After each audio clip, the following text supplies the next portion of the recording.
How to enable See Dashboard option on Facebook. Hi everyone, welcome to the channel. This is Rose and I'm here to guide you on how to enable See Dashboard option on Facebook. Watch the video till the end and without any further ado, let's dive right into the video.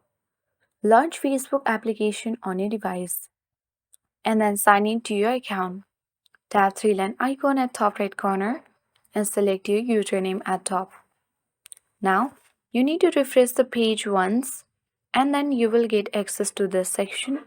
Simply tap three dots next to Edit Profile button. Scroll down. Under Profile Settings, tap Turn on Professional Mode.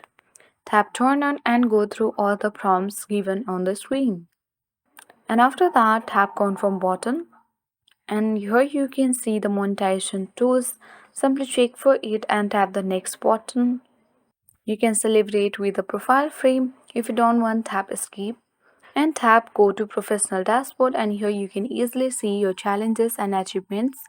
Simply exit from here and refresh your profile feed once. Then you will successfully see the dashboard. So in this way you can enable See Dashboard option on Facebook. Hope this video helped you. If you are new to our channel, hit the like button and subscribe for more tech and tips videos. Thank you for watching and see you in the next video.